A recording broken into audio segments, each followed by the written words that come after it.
So I'm going to discuss with you four different companies actually. First, TikTok. Second, Grab, which is a Southeast Asian company. We're going to discuss Sony. We're going to discuss Apple. And I'm going to conclude with 3 points on what ties all of these organizations together in the strategies that they're deploying and some of the news that I've seen over the last 30 days. Now, let's start with TikTok. So I'm pretty sure that you heard of TikTok. I know you read about it every time, but let me decode why it is such a compelling company to watch. First, TikTok wants to be the Shopify of social media. It wants to enable every single brand, company, any offering that you have as a plug and play e-commerce model on the back of a social media architecture. But that's not all. Have you heard of baked feta cheese? If you have not, that is something you should look at. So there is a lady called uh, Jenny Harian. She's a Finnish food artist who put up the baked feta cheese recipe on TikTok. And guess what? It's a viral sensation. What does it do to TikTok?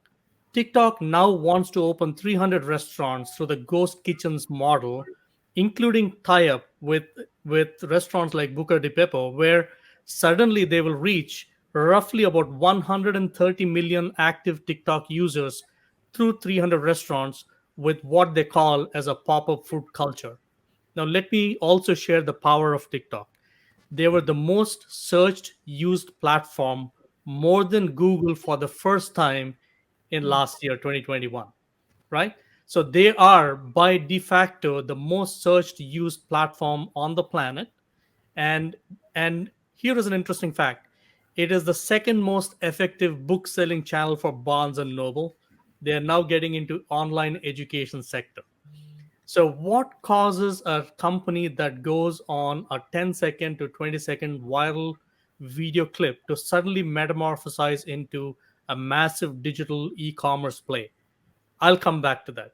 Now, let me take you to the second company called Grab. Grab is a very interesting Southeast Asian company that started as competition to Uber. It is a ride hailing company.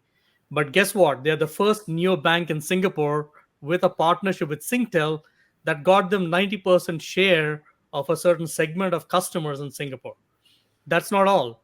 They recently started gaming, they're into streaming services and entertainment, and I'm pretty sure they'll make a play in cryptos and metaverse shortly. But they did an interesting acquisition in December called Jaya Grocers in Malaysia.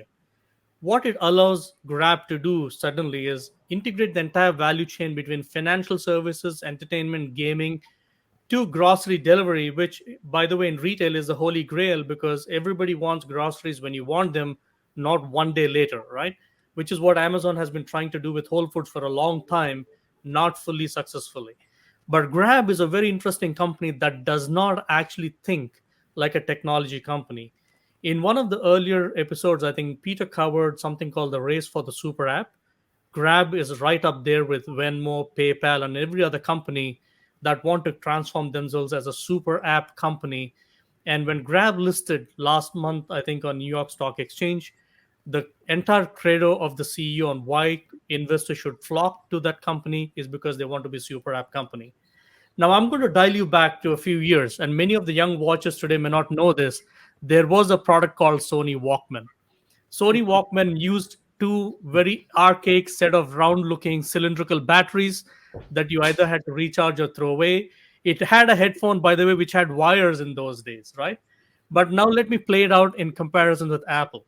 Apple had obviously the iPod, the iconic product that disrupted all of music industry and the players and everything else. Now imagine a Venn diagram. You have on the left circle, you have Sony Walkman. On the right circle, you have the iPod. At the intersection of this is an electric vehicle. Both Sony and Apple are pushing into electric vehicle zone, as you may, and they believe that they have the capabilities to transform or reimagine mobility. And I want to read out the statement by the CEO of Sony, which I think summarizes in true word what really agility means for these new age companies. With our imaging and sensing, cloud, 5G, and entertainment technologies combined with our content mastery, we believe Sony is well positioned as a creative entertainment company to redefine mobility, right?